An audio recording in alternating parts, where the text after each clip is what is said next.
going on, guys? Welcome back to another episode of the CT Outdoorsman. It is the beginning of September and we got just under a week till the season starts here. So this is going to be my last video for preseason, and hopefully the next video you'll see will be me harvesting a deer.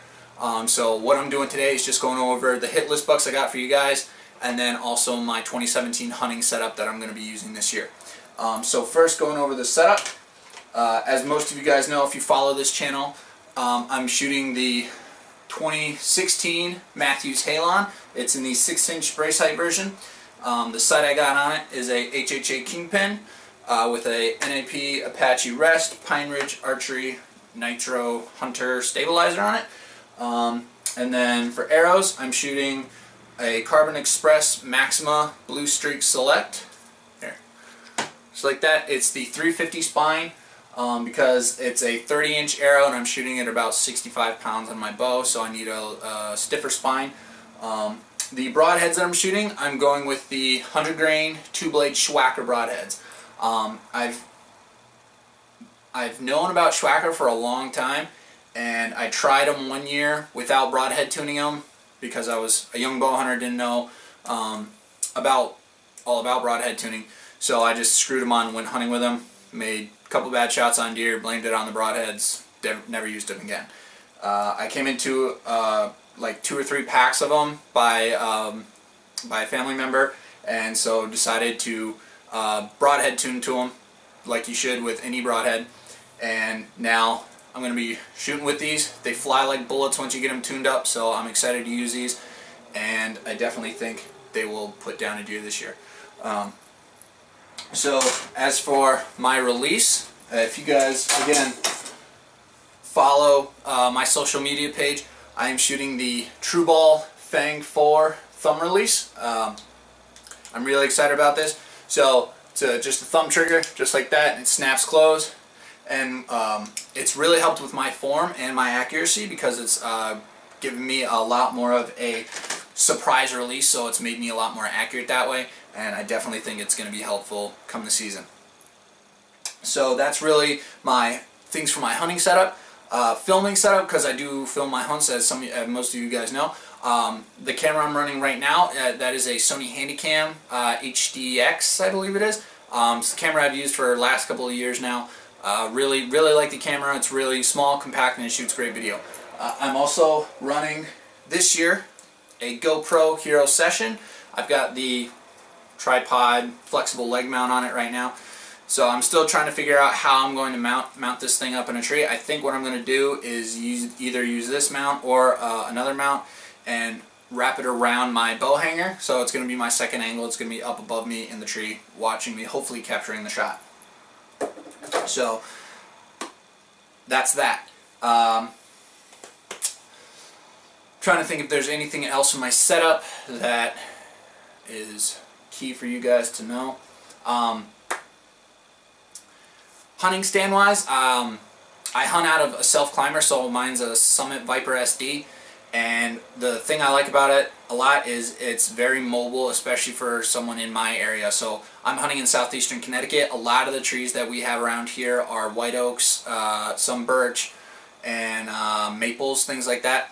And what that allows me to do using a self-climber is be a lot more mobile. So a lot of the trees around us can go 30-40 feet without having any branches sticking out, so I can really adjust my hunting position, which is something that I really focused on this off-season, is being a lot more mobile. I've put trail cameras in different spots. I mean, I hunt a small piece of property. It's only about 20-25 acres, but I put cameras in new spots, and I'm getting pictures of deer in areas that I didn't think they traveled in. And you know what it's going to do for me is allow me to be a lot more mobile with that self-climber, and because I use a self-climber, I can definitely be a lot more picky about my stand locations, because I really this year want to focus on hunting smart rather than hunting hard, at least in the early season.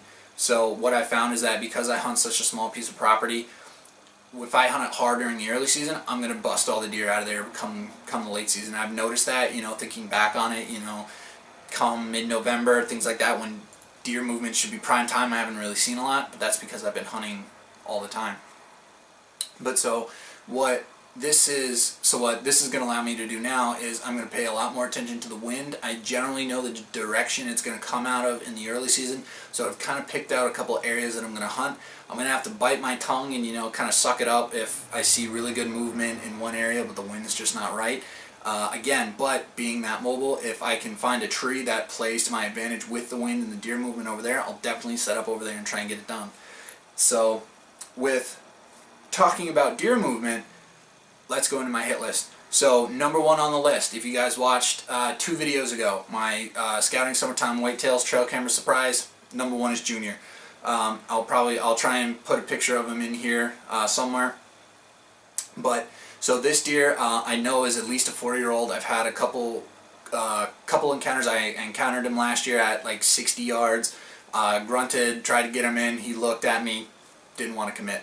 So he is definitely number one on the list. I got his shed here from when he was a 2-year-old, I think. So this is a 2-year-old side.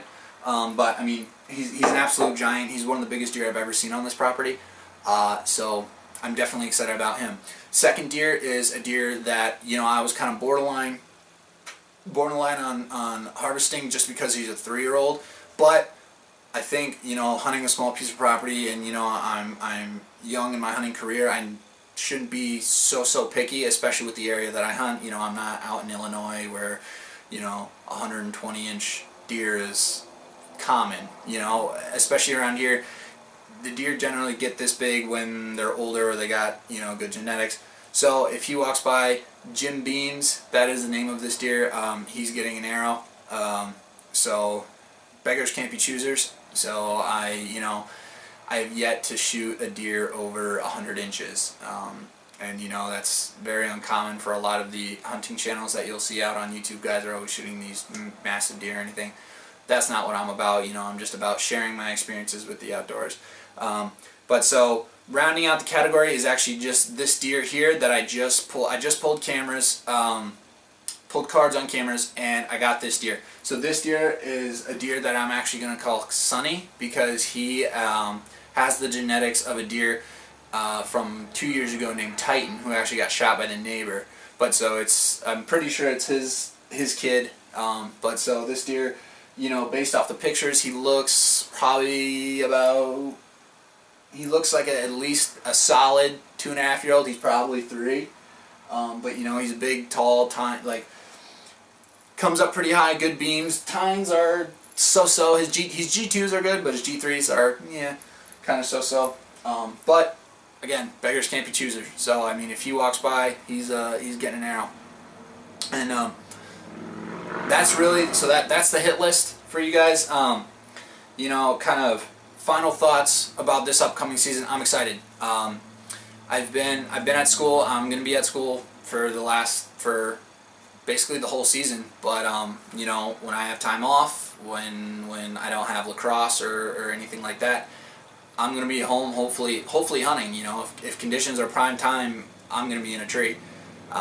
So with that said, guys, make sure give this video a thumbs up. Leave a comment below if you got something good to say, or if you don't have something good to say. Let me know what I'm doing wrong. Let me know what you want me to. Let me know what you want to see on this channel.